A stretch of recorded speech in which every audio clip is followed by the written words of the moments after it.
Well, hello, and thank you for joining me for another IT Wire and Alex on Tech video. I'm here in Shenzhen at Huawei's 2018 Seeds for the Future event, and on my left I'm joined by Michael Bishop from the University of South Australia. Then we have Alexandra Tran, she's from the Queensland University of Technology. And next up is Cristina Fidelino from University of Technology in Sydney, and on our right is Bradley Denney from RMIT in Melbourne. Welcome to the program. Thank you. So I thought I'd just start at the beginning and just ask you to briefly introduce yourselves and tell us a bit about yourselves and what you're studying. So we'll start with you, Michael.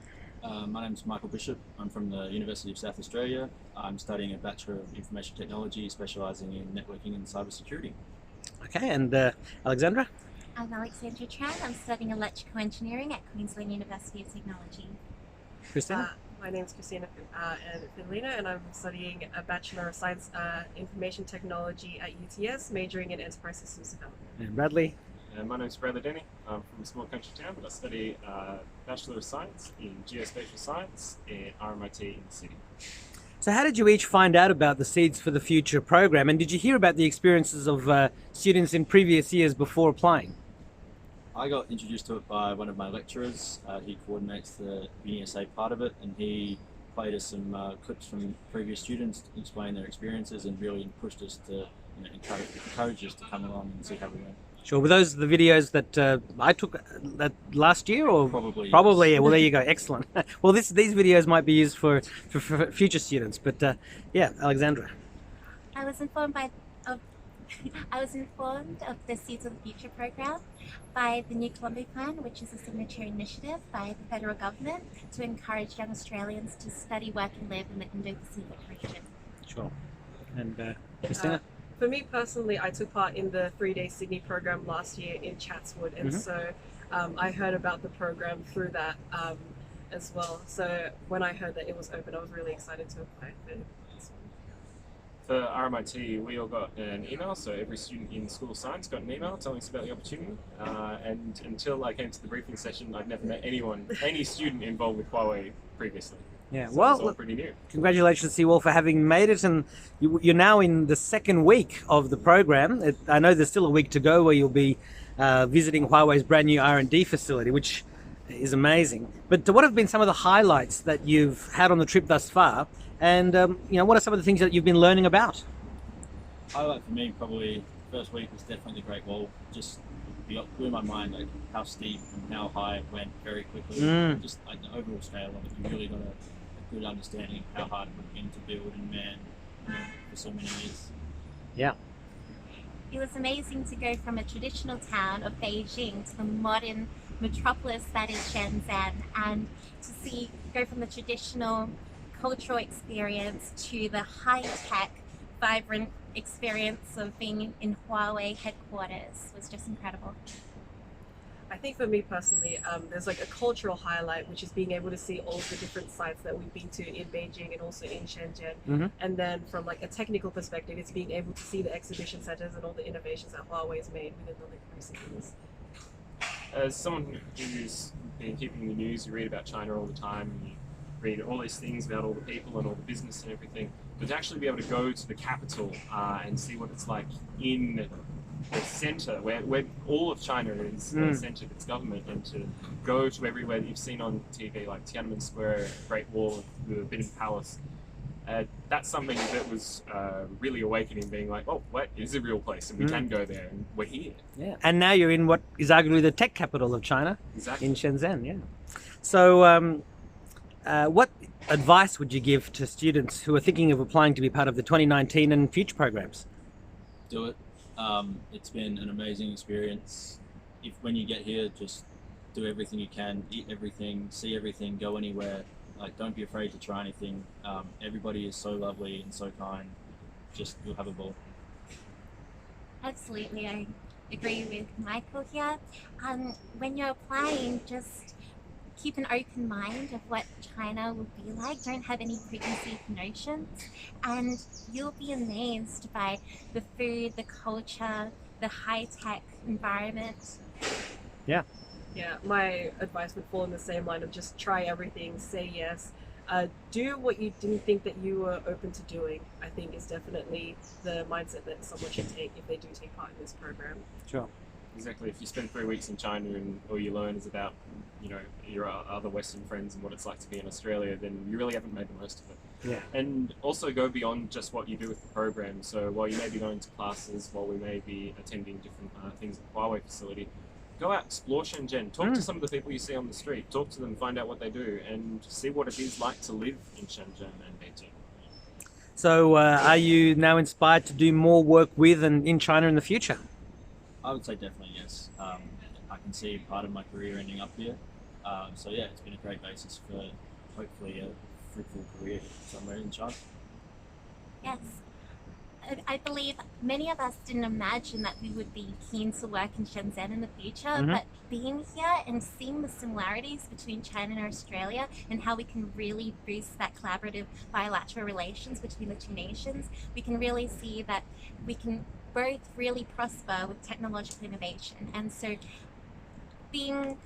having this experience and really forming those relations between industry and academia, we can really foster collaboration in the future. Yeah.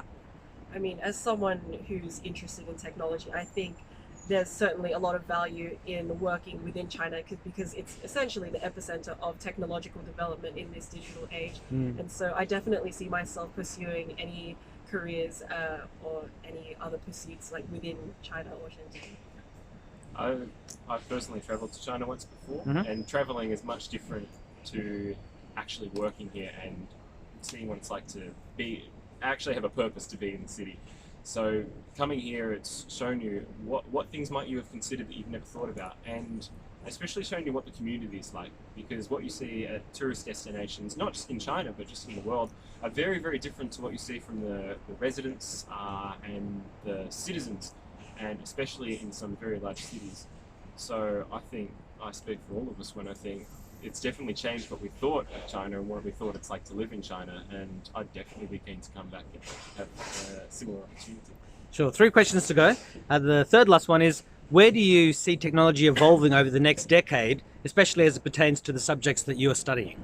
And after seeing the incredible growth of technology here in China.